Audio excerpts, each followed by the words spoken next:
ان کی allies party میں بھی کمی نہیں ہے، لوگوں کی لاتے ہیں ادھر سے ادھر سے، ٹھیک ہے بھائی ٹوپی اور دوشالے کرتے دکھانا ہے وہ تو دکھایا انہوں نے، جی لیکن جو نمائندہ جو ہونا چاہیے تھا وہ نہیں ہوئی، وہ فیل ہو گئی۔ اس کے بعد کل ہم نے دیکھا کہ تیجسوی یادو کی جانب سے جو لیڈر آف اپوزیشن ہے وہاں جی ایک بڑی افطار پارٹی کا، اس میں لالو پرساد یادو وغیرہ، پھر دیگر تنظیموں کے لوگ بھی تھے، دیگر جماعتوں کے لوگ بھی تھے، اس میں یہ تمام جو وقف بل کے خلاف جو تنظیمیں متحرک ہیں، جس میں برسلہ بورڈ ہے، امارت ملیہ شریعہ ہے، 6-7 جمعیت علماء ہند ہے، یہ لوگ بھی ساتھ رہے۔ جی تو اس طریقے سے نتیش کمار کو بھی ایک سبق سکھایا گیا، چندرابابو نائیڈو کو بھی آج کچھ گھنٹے 2 گھنٹے پہلے سبق دکھا گیا۔ اب آتا ہوں آپ کے اصل سوال تامل ناڈو پر۔ جی تامل ناڈو سے پہلے کرناٹک بنگلور، اس کی اسمبلی میں یہ بات پہلے آئی کہ ہم وقف بل کے خلاف، یعنی ہم مخالفت کرتے ہیں اور ہم آفیشلی اس کے خلاف ہیں، ہماری پارٹی اور اسمبلی خود، کیونکہ یہ اس میں مسلمانوں کا جو معاملہ ہے یہ دستور کے جو ہے شق بتائی گئی ہے، 14 25 24 یہ 3-4 شقوں کے لحاظ سے وہ ریزولوشن بھی آیا، شاید 5 دن ہوا آج آ کے یہ ریزولوشن کرناٹک کی اسمبلی سے آیا، اور اس میں پوری طریقے سے دلیل دی گئی ہے کیوں مخالفت کی جا رہی ہے۔ ٹھیک ہے، یقیناً ہم ایک سیکولر پارٹی ہیں، ہم سب کو لے کر چلنا چاہتے ہیں، لیکن بابا صاحب امبیڈکر کا جو دستور ہے اس دستور میں جو ضمانتیں دی گئی ہیں، جو گارنٹیز دی گئی ہے مذہبی آزادی کی، حتیٰ کہ مذہبی آزادی یہ صرف اپنے مذہب پر نہ صرف عمل کریں بلکہ اس کا آپ پرچار بھی کریں، یہ سب چیزیں، اور ان کا تحفظ، ان کا ٹرسٹ، یہ وقف کے تحت آتا ہے۔ تو اس میں جس طریقے سے حکومت کی نیت پر، یعنی مرکزی سرکار کی نیت پر شک و شبے کا اظہار کرتے ہوئے کہا کہ اس طریقے سے مسلمانوں کو ان کی شناخت، ان کے اثاثے، یہ سب چیزیں ختم کرنا چاہتے ہیں، لہٰذا ہم اس کی مخالفت کرتے ہیں، یہ ہوگا۔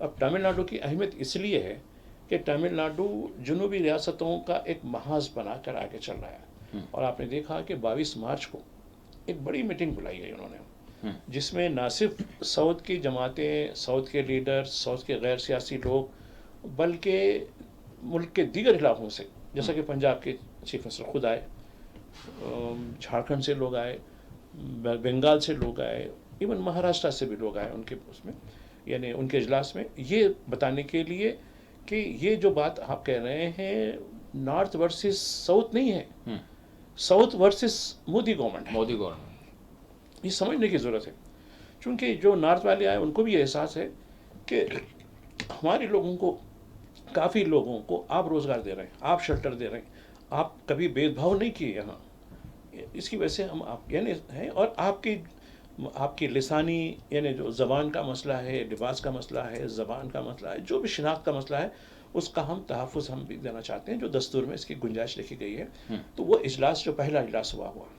اب یہ جو آپ نے بات کہی ہے وقف ایکٹ 2024 کے بارے میں، اس میں تامل ناڈو کی اسمبلی نے ایک کرناٹک سے ایک ہاتھ بڑھ کر کہا کہ اس میں اور دلیلیں پیش کی گئیں، کہا کہ اب اس کے ساتھ انہوں نے یہ کہا کہ جس طریقے سے مسلمانوں کے ساتھ جس طریقے سے جانبداری کی جاتی رہی ہے، اب ہمارے ساتھ، یعنی جنوب کے لوگوں کے ساتھ، جنوب کے دراوڑین لوگوں کے ساتھ، جنوب کے کلچر کے ساتھ، جنوب کے کھانے کے ساتھ، جنوب کے لباس کے ساتھ، جنوب کی تہذیبی شناخت کے ساتھ بھی یہ چیز ہو رہی ہے، تو یہ تو ہے۔ تو اب اس کے ساتھ اب یہ وقف جو بل ہے وہ ایک ان کے لیے ایک ایسا ہو رہا ہے جس کے ذریعے آگے چل کر یہ کل ہماری تشخص جو ہوتا ہے، ہماری جو آئیڈینٹی ہوتی ہے، اس کو بھی یہ ختم کرنے میں کچھ اثر نہیں چھوڑیں گے۔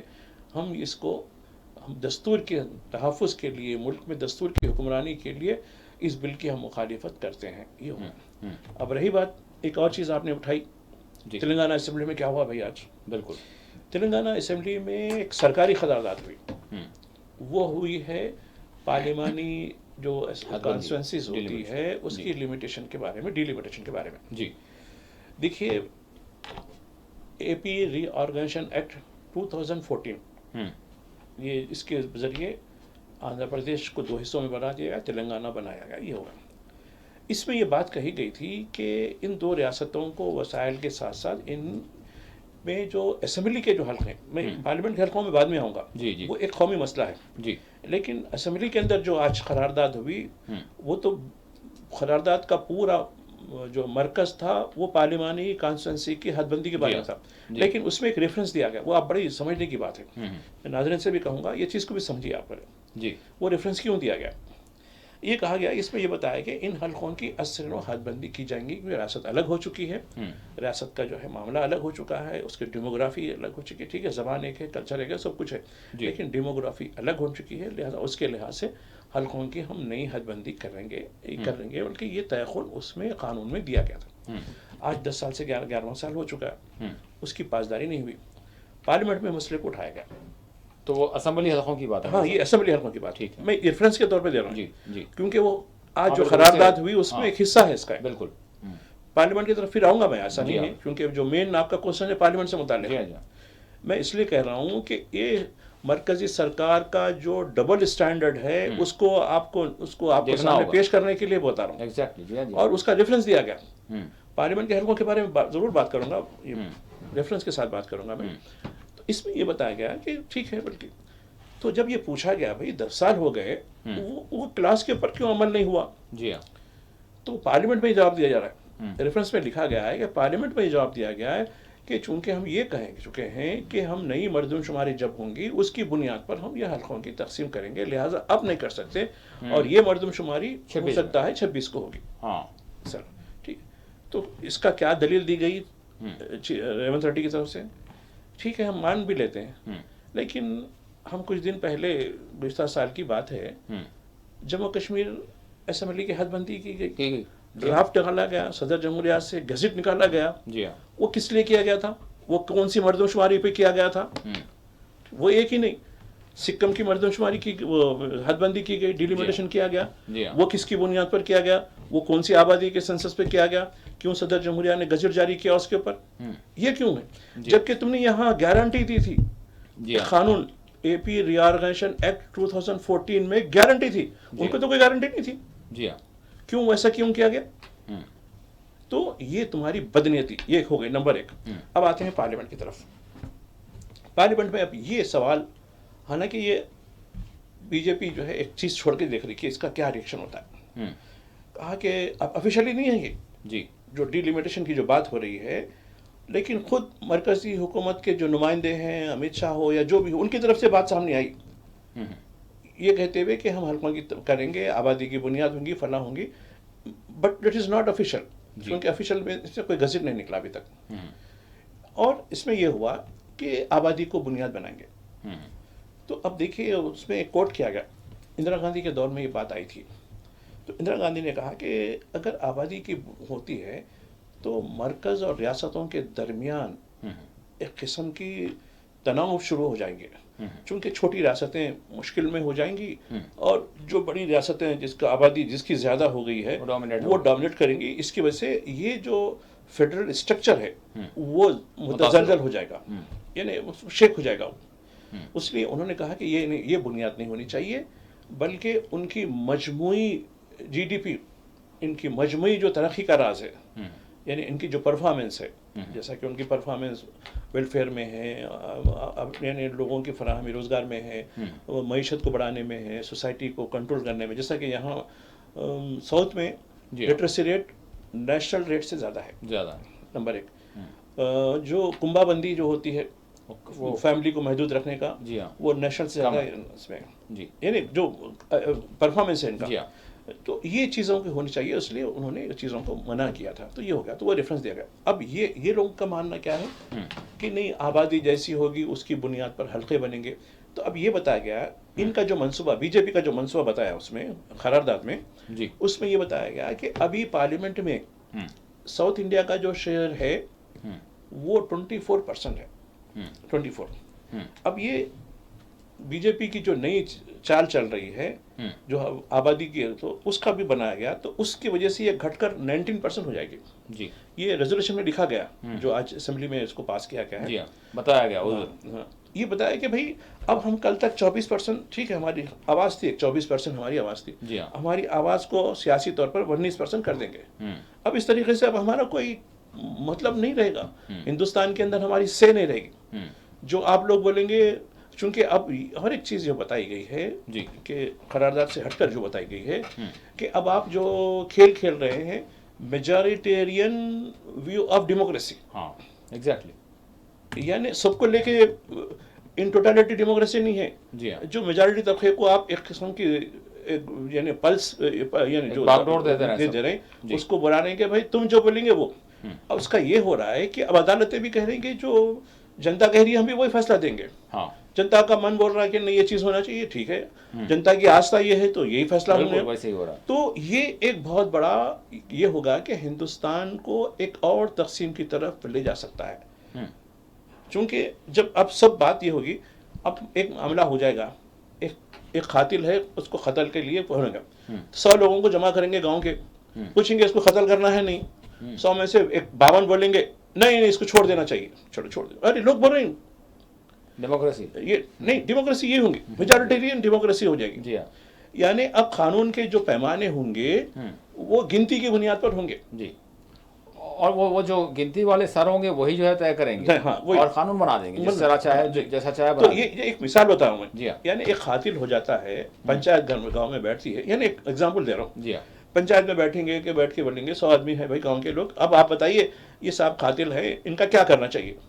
100 میں سے 52 بولیں گے نہیں صاحب ان کو چھوڑ دیجیے, ایک بار ہی کرانا بھی کیا ہونے کا ہے, چلو آپ قتل کرنے سے کیا ملتا ہے اس کو, چلو زندگی گزار لیتا ہوں انہیں, ٹھیک ہے یس چلو. تو یہ چیز ہونے والی یعنی ایک موٹی مثال دے رہے ہیں آپ, ایک عام انداز سے سمجھ میں آئے. یعنی اسی انداز میں جو ہے پارلیمنٹ میں قوانین جو ہے لائے جائیں گے اور لا کر جو ہے اسی انداز میں جو میجورٹی جو رہے گی وہ اپنی مرضی سے جو ہے وہ کر لیں گے. پھر ان کو کوئی جو ہے چیلنج کرنے والا ہوگا نہ کچھ اس حوالے سے کوئی بات ہوگی. پھر یہ ہمارا یہ دستور, ہمارا یہ قانون جی اور سب کو لے کے چلنے کی بات. اب آپ دیکھیے کئی ملکوں کی مثالیں دی جا رہی ہیں. جی. خود انگلینڈ کی جو مثال دی جا رہی ہے کہ ٹھیک ہے وہاں مائنورٹی کتنی تعداد میں ہوتی ہے, کیا ہوتی ہے, پھر ان کے سلوک جو ہوتے ہیں اور دستور میں جو لکھا ہوا ہوتا ہے اس پر عمل ہوتی ہے. ٹھیک ہے وہاں بھی ایک قسم کا فوبیا ہے, ایسا نہیں ہے. ہونے کے باوجود قانون کیا کہتا ہے, اور حکومت کو قانون کی پاسداری ضروری ہے. جی ہاں. اور عدالتوں کو اس قانون کے تحت فیصلے دینے کی بھی آزادی ہونی چاہیے. جی جی. کئی ایسے معاملات ہیں. اب یہاں کیا ہوتا ہے, جج صاحب بول دیتے ہیں نہیں وہ لوگ بول رہے ہیں نا بھائی کیا ہے, چلو ٹھیک ہے کر دیں گے, وہ کیا ہے لوگوں کی آستھا کا سوال ہے نا, لوگوں کی آستھا بھی تو کوئی چیز ہوتی ہے نا. افسوس کی بات ہے. تو یہ اب ہمارے فیصلے قانون کی کتابوں سے نہیں ملیں گے, ہمارے فیصلے لوگوں کی مرضی, منشا, ان کی جو فیتھ بلیف رہتی ہے ان کی بنیاد پر اور ان کی گنتی کی بنیاد پر ہو جائیں گے. تو یہ ایک بہت بڑا خطرہ تلنگانہ اسمبلی نے یہ ظاہر کر دیا ساری قوم کو ہوشیار کرنے کے لیے. یہ ٹھیک ہے آج ہماری باری ہو رہی ہے, لیکن اس سے ہمارا دستور کی حکمرانی ختم ہو جائے گی, قانون کی حکمرانی ختم ہو جائے گی اور جمہوریت محض ایک ڈھکوسلا بن کے رہ جائے گی. تو اس سے کچھ ہونے والا نہیں ہے, بلکہ یہ بڑا خطرہ ہوگا اور ایک بڑا ڈویژن بھی ہو سکتا ہے اس کے لیے. اب دیکھنا یہ ہوگا ناظرین کہ جس طرح سے ساؤتھ انڈیا کی جو ریاستیں اسٹیٹس ہیں ان کی جانب سے چاہے وہ ڈی لمیٹیشن کا معاملہ ہو یا وقف ترمیمی بل کے حوالے سے ایک جس طرح سے ایک سٹینڈ سامنے آ رہا ہے, نہ صرف زبانی جمع خرچ بلکہ اسمبلیوں سے اگر اس طرح کا پیغام جائے گا ٹھوس طور پر, تو پھر اب مرکزی سرکار کیا کرے گی. اگر اس کے باوجود بھی یہ اپنے ایجنڈے کے تحت کام کریں گے تو جس طرح سے ماجد صاحب نے کہا کہ پھر صورتحال یہی نظر آ رہی ہے کہ ایک قسم کا تناؤ, ایک قسم کا ٹکراؤ ہم جو ہے دیکھ سکتے ہیں آنے والے دنوں میں. لیکن بہرحال ابھی وقت ہے, شاید مودی سرکار اس حوالے سے نظر ثانی کرے, چاہے وہ ڈی لمیٹیشن کا معاملہ ہو, چاہے وہ وقت ترمیمی بل کے حوالے سے. ایک جانب مسلمان سڑکوں پر اترے ہوئے ہیں, دوسری جانب اسٹیٹس کی جانب سے باضابطہ طور پر اسمبلی کی جانب سے جس طرح کی پہل ہوئی, جس طرح سے ماجد صاحب نے کہا کہ کرناٹک کی اسمبلی میں بھی اس حوالے سے بات ہوئی اور ہو سکتا ہے کہ آنے والے دنوں میں وہ بھی جو ہے قرارداد منظور کریں. اور ابھی تمل ناڈو کی اسمبلی کی جانب سے تو باضابطہ طور پر اس وقف ترمیمی بل کے خلاف قرارداد منظور کی گئی ہے اور مرکز سے کہا گیا ہے کہ آپ نظر ثانی کریں اس سے, بلکہ دستبرداری اختیار کر لیں. تو ہم اس حوالے سے دیکھتے ہیں کہ کیا ہوگا. ہمارے صاحب میں تلنگانہ اسمبلی کے حوالے سے اس کے بعد بریک پر جائیں گے ہم.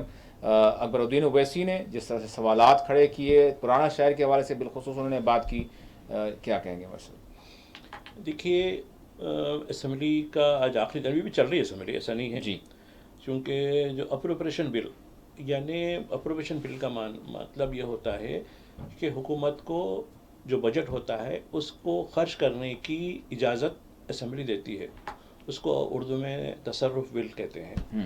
اپروپریشن میں نہیں, اب آپ کو اختیار ہے کہ آپ آفیشیل ٹریجری سے آپ یہ رقم جس مقصد کے لیے منظوری دی گئی ہے جی وہ اس کو ڈرا کر سکتے ہیں، تو وہ بہت اہمیت کا حامل ہوتا ہے، چاہے وہ مرکزی سرکار کے لیے پارلیمنٹ ہو یا ریاستوں کے لیے اسمبلی ہو۔ تو سب سے جو بجٹ سیشن کا جو ویکل پوائنٹ، یعنی بالکل ایک یعنی حتمی جو پوائنٹ ہوتا ہے، جو جی بجٹ سیشن کا جو مطلب ہوتا ہے، وہ اپروپریشن بل پر ختم ہوتا ہے۔ تو اس پر ابھی ڈبیٹ چل رہی ہے، ابھی پوری مکمل نہیں ہوئی، لیکن اس دوران میں 2-3 باتیں بڑی اہمیت کی حامل ہے، جس کا آپ نے ذکر بھی کیا۔ پھر منڈس کے جو قائد ہیں برہدین اویسی، ان کی جو خطابات کے بارے میں بھی کی ہے، لیکن 2-3 چیزیں میں اس میں نمایاں کرنا چاہتا ہوں، کیونکہ دیکھیے ان کی دلیلیں، ان کی بحث بھی بڑی رہی، پھر سرکار کی بھی باتیں رہیں، اب اتنا بڑا ایک کم وقت میں اتنا احاطہ کرنا ہمارے لیے بھی مشکل ہوتا ہے۔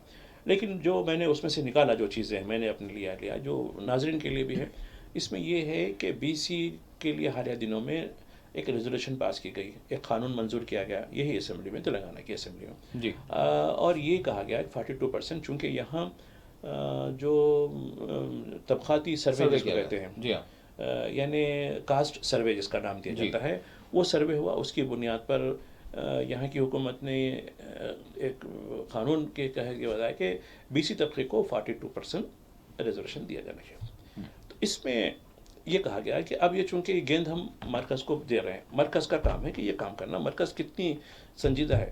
خود ملک کے جو پرائم منسٹر ہیں وہ خود کو بی سی کہتے ہیں، ٹھیک ہے، ان کی جو کاسٹ جو بی سی، وہ بعد میں بی سی بنی، پہلے وہ فارورڈ میں تھے، وہ کس طرح ہوئی وہ الگ سوال۔ ہم آپ کے ساتھ کل جماعتی اجلاس آپ لے جانا چاہتے ہیں، پی ایم صاحب سے ملنا چاہتے ہیں، ہم آپ کا برابر ساتھ دیں گے، لیکن بی سی میں آپ لوگ ایک عرصے سے 4% مسلمان بنا کے رکھے نا، وہ نکال دو، ہم ساتھ دیں گے،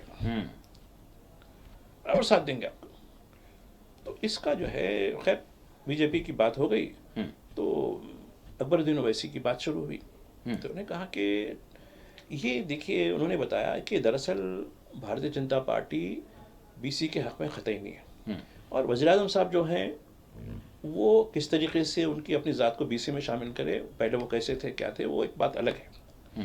بی سی کی اس لیے ساتھ نہیں، بہانے بازی ہے ان کی، جی کہ یہ جو بتایا گیا ہے کہ بی سی ہونے کی وجہ سے ہم آپ کے ساتھ، مسلمان ہونے بی سی کی لسٹ میں مسلمان بھی ہیں، لہٰذا ہم آپ کے ساتھ نہیں چل سکتے، ہم پارلیمنٹ یعنی مرکز سے نمائندگی کرنے نہیں چلیں گے، آپ یہ نکال دو، ہم چلیں گے۔ اس کا کیا جواب دینا چاہیے؟ تو اس کا جواب اکبر الدین اویسی نے دیا کہ بات ٹھیک ہے، آپ کی بات صحیح ہے، جی پہلے یہ بتائیے، جب نریندر مودی گجرات کے چیف منسٹر تھے تو انہوں نے وہ گزٹ بتایا، پورا گجرات گورنمنٹ کے گزٹ بتائے، اور گزٹ میں چیف منسٹر نریندر مودی ہیں گجرات کے اندر، جی اور بی سی کی لسٹ میں مسلمان شامل ہیں۔ تو انہوں نے کہا کہ ٹھیک ہے، پہلے آپ گجرات میں مسلمان، وہاں سے کیوں وہ آپ کو منظور ہے؟ انہوں جب چیف منسٹر تھے، بی سی کی لسٹ میں مسلمان بھی شامل تھے، جی اس پہ آپ کو کچھ اعتراض ہے؟ خاموش ہو گئے، نمبر 1۔ نمبر 2، آندھرا پردیش میں بی سی کے تحت مسلمانوں کو ریزرویشن ہے، پہلے متحدہ تھا، اب یہ الگ ہونے کے بعد وہ کنٹینیو رکھے وہ لوگ، جی وہاں آپ کا کیا موقف ہے؟ حالانکہ انہوں نے نہ صرف وہ کیا، بلکہ جو عازمین حج کے لیے جا رہے ہیں، ہر عازم کو سرکاری طور پر 1 لاکھ روپیہ دیا جا رہا ہے، تاکہ ان کو کچھ سہولت، پہلے مرکزی سرکار کی سبسڈی ہوتی تھی، نہیں ہو رہی نا، لہٰذا میں کرائے کے طور پر یا جو بھی ہو، میں 1 لاکھ روپے دے رہا ہوں، اس پہ آپ کو کوئی اعتراض نہیں، ٹھیک ہے۔ اس پہ آندھرا پردیش کی بات۔ بہار میں آئیے، بہار میں بی سی کی لسٹ میں مسلمان شامل ہیں، اسی طبقے میں مسلمانوں کو شامل کرنے پر جس طرح کا تنازع، اور پھر اس پر یعنی اکبر الدین اویسی نے جس طرح سے حوالہ دیتے ہوئے خود گجرات کا حوالہ انہوں نے دیا، اور اس پر سوال بھی کیا، اور یہ بھی سوال کیا کہ کیا وجہ ہے کہ اتنی نفرت مسلمانوں کے ساتھ ہے۔ جی بھائی صاحب، تو میں یہ بتانا چاہ رہا تھا کہ کس طریقے سے بی جے پی ہر چیز میں ایک ایشو بنا کے مسلمانوں کو حاشیے پہ لانا چاہ رہی ہے، پورا مارجنلائز بنا دینا چاہ رہی ہے ان کو۔ تو میں نے بات کی تھی، آندھرا پردیش میں ریزرویشن جاری ہے، بی جے پی نے مخالفت نہیں کی اس کی، آندھرا پردیش میں حج یاتریوں کو 1 لاکھ روپیہ دیا جا رہا ہے، اس کی مخالفت نہیں کی، وہاں سرکاری طور پہ میں نے تو ذکر کیا، افطار پارٹی بھی خیر کیسی نہیں ہوئی وہ الگ سوال ہے، لیکن اس پہ کبھی بی جے پی کو اعتراض نہیں ہوا، بی جے پی کو سپورٹ مل گیا تو بس سب چیزیں ٹھیک ہو رہی ہیں۔ اب نتیش کمار کے ساتھ بہار کی آپ لسٹ دیکھیے، بی سی کی لسٹ میں وہاں بھی مسلمان شامل ہیں، بہار میں جس طریقے سے وقف کے بارے میں جو کچھ معاملہ، خیر ابھی کیا اسٹینڈ لیں گے کریں گے، لیکن آپ یہ کنڈیشن لگانا تھا ٹھیک ہے اب آپ ہماری حمایت کریں لیکن وہ بی سی کی لسٹ سے مسلمانوں کو شامل نکال دیں. خود آپ کی گجرات کی سرکار کے اندر آپ یہ کبھی رکھیں اس کے اندر جی کہ یہ کیوں ہوا، جبکہ یہ ایک عرصے سے جب 2002 میں جب نریندر مودی آئے تھے گجرات میں چیف منسٹر بن کر، اس کے بعد مطلب جب سے چل رہا ہے اور یہ دستوری طور پہ اس کو تسلیم بھی کر لیا گیا اس کا. جیسا تامل ناڈو میں 69% ٹوٹل ریزرویشن ہے، جبکہ سارے ملک میں 50% سے کلاس نہیں ہوتا ہے، چونکہ اس کو کبھی چیلنج نہیں کیا گیا اور وہ اس کا ایک حصہ بن گیا. اس طریقے گجرات میں بھی مسلم جو ریزرویشن ہے، خود وزیر اعظم کی حیثیت سے انہوں نے ریفرنس بھی دیا گجرات کی لسٹ میں بی سی میں مسلمان بھی ہیں بول کے. تو اب یہ جو دوہرا معیار ہے، یہ کہنا کہ نہیں ہم بی سی کی تائید میں ہیں، 42% ہم کو آنا چاہیے، 50% کی جو سیلنگ ہے وہ ختم ہونی چاہیے، ہم بھی جانے کو تیار ہیں آپ کے ساتھ، لیکن اس میں سے مسلمانوں کو نکال دینا، یہ ایک بہانے بازی ہے اور کچھ نہیں ہے. ٹھیک ہے آپ آندھرا پردیش کے ساتھ بھی ایسی کیجیے، بہار کے ساتھ بھی ایسی کیجیے، خود گجرات میں بھی ایسی کیجیے، اس کو کنڈیشن رکھیے، آپ یہ رکھیے. یہ نہیں صرف یہاں چونکہ ان کو ایک تنازع بنانا ہے، اور چونکہ یہ مخلص نہیں ہے اصل میں پورے بی سی طبقے کے لیے مخلص نہیں ہے. اور آپ دیکھیے لسٹ 2 دن پہلے کی لسٹ ہے ہماری جوڈیشری میں جی کتنے پرسنٹ اپر کاسٹ یعنی اعلیٰ طبقے کے ججز کتنے ہیں، 78% ہے. جی 78% کب سے 2018 سے 2024 کے درمیان جو تقررات ہوئے ہیں اس کی تفصیل پارلیمنٹ پیش کی گئی. جی بتایا کہ اپر کاسٹ جو ہے لوگ ہیں وہ 78% ہے. جی اب باقی کتنے رہتے ہیں سب سے زیادہ، اس کے بعد ایس سی کو تو بیچارے کو مل جاتا، ریزرویشن میں مل جاتا، ایس ٹی کو مل جاتا، مائنارٹی بیچ میں رہ جاتی. مائنارٹی میں اب مائنارٹی کس کو شمار کر رہے ہیں، وہ پارسی کے ججز ہیں جو بڑے قانون دان لوگ ہیں، چاہے وہ گجرات کے ہو یا مہاراشٹر کے ہو یا 2 ریاستوں سے آتے ہیں، جی ان کو وہ مائنارٹی کیٹیگری میں لگایا. مسلم جج کی جتنی بھی کالجیم نے سفارش کی گزشتہ 4 سال سے اس کو قبول نہیں کیا گیا، جی بلکہ ریجیکٹ کر کے رکھا ہے. جی تو یہ ان کا یہ ہے کہ کسی بھی طریقے سے مسلمانوں کو یعنی ملازمت دینے کا سوال چھوڑیے، جی خود ان کے لوگوں کو ملازمت نہیں دی جا رہی نا، جی کتنی ویکنسیز خالی ہے، ان کو خود ہندو طبقے کو ملازمت نہیں مل رہی، تو مسلمانوں کا سوال کیسا ہوتا. بالکل. اب ان کو اب دیکھیے بجٹ سیشن چل رہا پارلیمنٹ کا، اس سیشن میں یہ بات سامنے آئی جو ہے 17 لاکھ کروڑ ویاف ہو گئے. کس کے پیسے؟ یہ سرکاری ٹیکس والوں، ٹیکس ادا کرنے والوں کے پیسے. آپ کس کو معاف کیسے کرتے ہیں؟ آپ کو کیا اختیار دیا جاتا؟ تو اس کی نرملا سیتارمن نے ایک نئی تجویز، جیسا کہتے ہیں نا کہ روپیہ تو گرا نہیں ڈالر بڑھ گیا بلکہ، تو ویسی ایک اینگل میں انہوں نے اس کا ثبوت دے دیا، نہیں ویسا نہیں ہے یہ ایسا ہے. ارے بھائی کان ایسا پکڑو یا ویسا پکڑو، بالکل بس. تو یہ بہانے بازی ہے، یہ ملک کی ترقی سے ان کو کچھ مطلب نہیں ہے، بلکہ یہ ہندوستان کو ایک تجربے کا بنانا چاہ رہے ہیں زیونسٹوں کی مدد سے.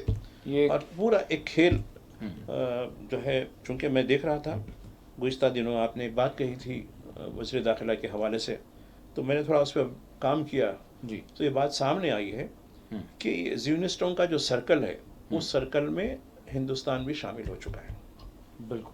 بہرحال جس طرح سے ماجد صاحب نے جو حوالہ دیا وہ اسی حوالے سے تھا کہ ہمارے وزیر داخلہ امت شاہ نے راجیہ سبھا میں حالیہ دنوں جو ہے مخاطب کرتے ہوئے کہا کہ اسرائیل جو اپنی ٹیریٹری کی حفاظت کرنے کے لیے اور اپنے ملک کی حفاظت کرنے کے لیے، اور امریکہ اپنی ٹیریٹری اور اپنے لوگوں کی حفاظت کرنے کے لیے، دیکھیں امریکہ کی یہ ٹیریٹری کو کس سے نقصان ہے، سوچنے والی بات ہے. لیکن بہرحال انہوں نے کہا ہاں اسرائیل کے حوالے سے ہم یہ کہہ سکتے ہیں کہ جو کچھ وہ کر رہا ہے، ہاں اسرائیل کے ساتھ مکمل طور پر امریکہ ہے. تو انہوں نے کہا کہ یہ 2 ملک دنیا میں تھے جو اپنے لوگوں کی اپنی ٹیریٹری کی حفاظت کے لیے انہوں نے سخت موقف اختیار کیا، جس کے لیے وہ جانے جاتے ہیں. اب تیسرا ملک بھارت بھی جو ہے بن چکا ہے. تو بہرحال انہوں نے یہ بات کی تھی. اس میں میں نے یہ بات نکالی جی کہ اس میں وہ اپنے ملک کی حفاظت کرنے والوں میں ہندوستان کے تمام شہری ہونا چاہیے نا. اس میں مسلمان شامل نہیں ہوں گے، دلت شامل نہیں ہوں گے، ٹرائبل شامل نہیں ہوں گے، بی سی شامل نہیں ہوں گے، صرف اپر کاسٹ رہیں گے. چونکہ جو میں جوڈیشری میں جو تقررات دیکھ رہا ہوں، بیوروکریسی میں جو تقررات دیکھ رہا ہوں، پی او میں جتنے لوگ ہیں اس کی لسٹ دیکھ رہا ہوں، یہ سارے کے سارے لوگ یہی شہری ہیں. یہ جتنے بھی میں نے نام لیے ہیں یہ شہری نہیں ہے. بہرحال آپ سارے فگرز بتا لیں, آپ ساری چیزیں نکال کر بتا لیں, ساری چیزیں جو خیال کرنے کے لیے ہو سکتی ہیں وہ آپ کر لیں, لیکن حکومت یہ بھی کہے گی اور پھر اس کے ساتھ یہ بھی کہے گی کہ سب کا ساتھ, سب کا وکاس, سب کا وشواس. تو یہ چل رہا ہے ناظرین فی الحال.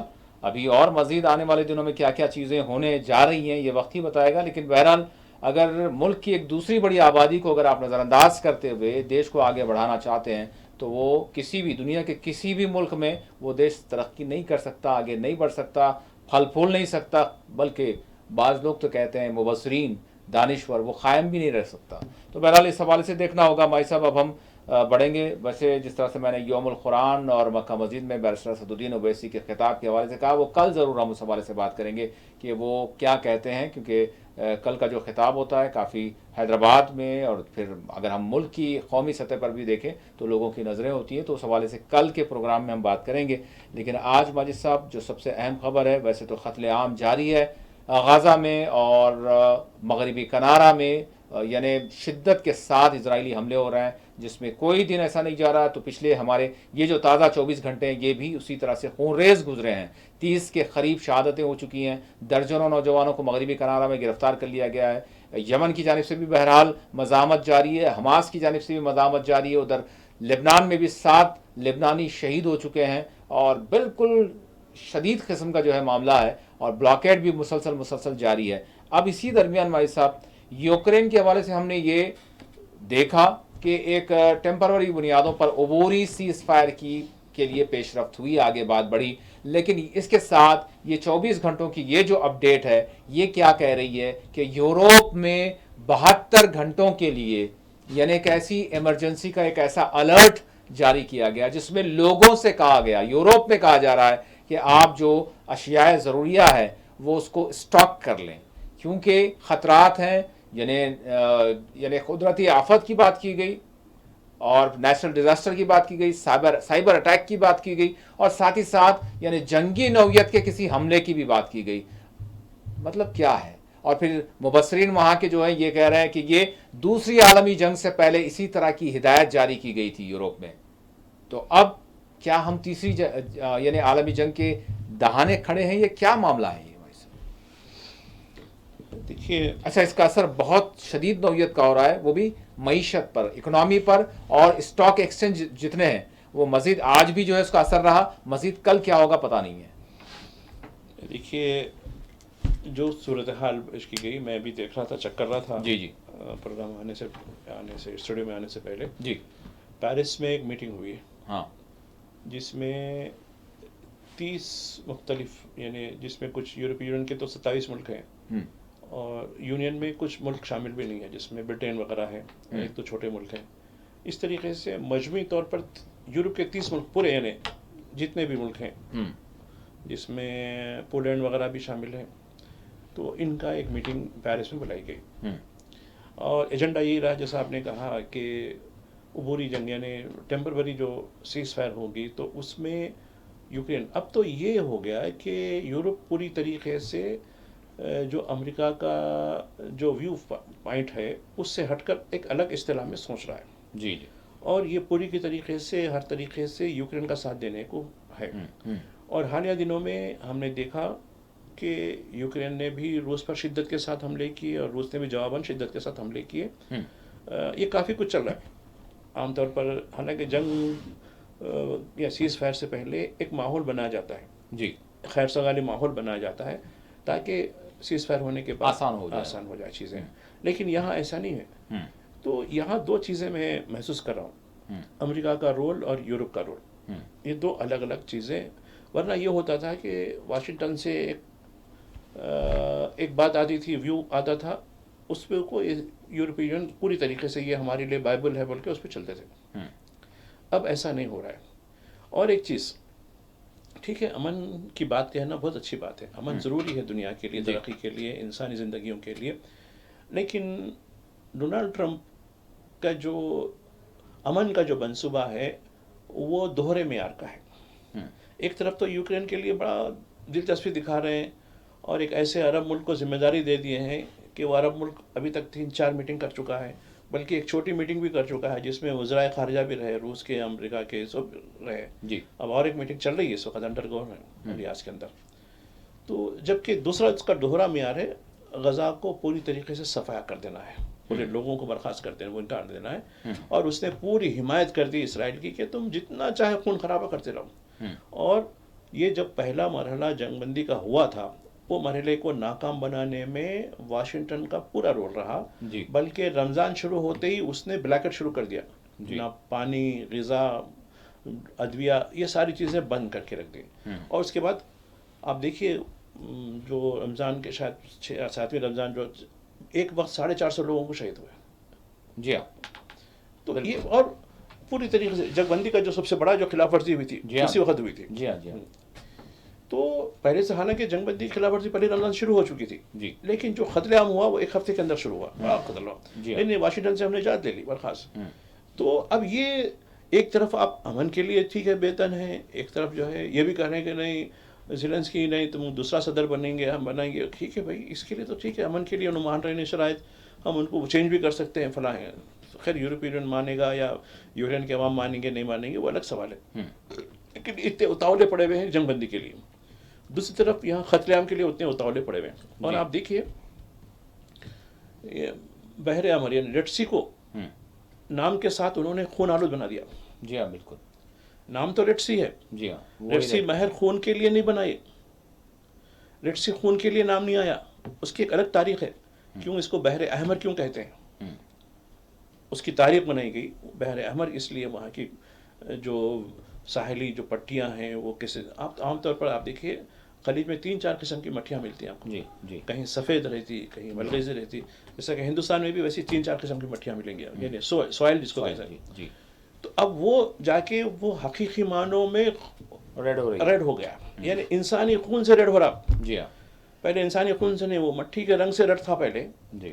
نام ریڈ ہے اس کا، پانی صاف رہتا، سفید پانی رہتا اس کا. جی. لیکن آپ اس نے ریڈ بنا دیا. اس کے اوپر تابڑتوڑ حملے کرتے جا رہے ہیں. اور ٹھیک ہے بھائی ان کی مزاحمت کمزور ضرور ہوں گی، لیکن آپ کو تو تماشا مارتے جا رہی ہے. آپ کا دوسرا یو ایس ایس ہینری کچھ نام ہے دیکھیے اس کا، جی. اس کو انہوں نے تو بڑا تباہ کر دیا پورا. اب آپ ایک اور غصے میں آ گئے نہیں ان کو اور کچل دیں. ٹھیک کچھ نہیں، جتنا کرنا ہے کے لیے جو. تو اب یہ ایک طرف یہ پوری طریقے سے آ کے گولے کھیل رہے ہیں اور یہاں کا امن کی بات کر رہے ہیں. تو ایسے میں کیا امن ہو سکتا ہے کیا ساری دنیا میں؟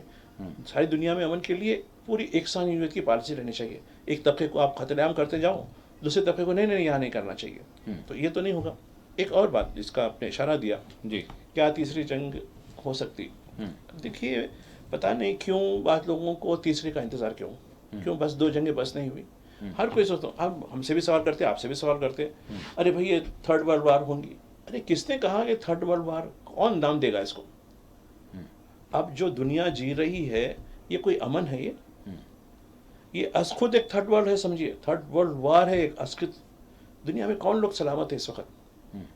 آپ نے دیکھا افغانستان کی بربادی، آپ نے دیکھا عراق کی بربادی، آپ نے دیکھا لیبیا کی بربادی، آپ نے دیکھا سیریا کی بربادی، آپ نے دیکھا تیونس کی بربادی، آپ نے اب دیکھ رہے ہیں سوڈان کی بربادی. برما ادھر ادھر نہیں آیا. میں یہاں دیکھے تو میانمار وغیرہ، یہ روہنگیا وغیرہ. خود ہندوستان، کوئی عجب نہیں ہے مجھے کہنے میں ہندوستان میں جو کچھ اٹراسٹیز ہو رہی ہے. تو کیا یہ کون سی جنگ سے؟ اگر مجھ پہ کچھ سانیہ ہوتا، میرا دن آخری ہوتا اور میرے لیے قیامت ہوتی وہ، جی. میرے لیے آخری بات ہو گئی وہ، سب کے لیے ہوگی نہیں ہوئی. تو اب یہ لوگ اکثر ذکر 3rd ہوگی 3rd ہوگی. لیکن جو اشارے کنارے جو بھی مل رہے ہیں کہ عام طور پر یہ پریسیڈنس یعنی مثال دی جاتی ہے جی. کہ پہلی جنگ عظیم کے وقت ایسے حالات ہونے کے بعد یہ ایسا ہوا. آپ نے کہا کہ دوسری جنگ عظیم سے پہلے یہ چیزیں ایسی آئی تھیں، ایسا ہو گیا. تو تیسری جنگ عظیم ہوگی نہیں ہوگی سوال. تو خیر امن کے لیے ہمیشہ دعا گو رہتا ہوں. لیکن سب سے بڑی جو چیز تیسری جنگ اگر ہو بھی تو یہ ٹریڈ وار کے اوپر ہوگی، اور ٹریڈ وار ٹیکسوں کے اوپر ہوگی. کیونکہ دوسری جنگ عظیم میں یہی بات ہوئی. میں بار بار دہرا رہا ہوں، جرمنی اور برٹن کے درمیان جو معاملہ ہوا ہے ٹریڈ وار کا معاملہ شروع ہوا. یہاں جو ہے 100% ٹیکس لگا دیا جاتا ہے، وہاں بنا ٹیکس کے جو ہے آپ پوری، چونکہ آپ کی عملداری چلتی پوری دنیا میں.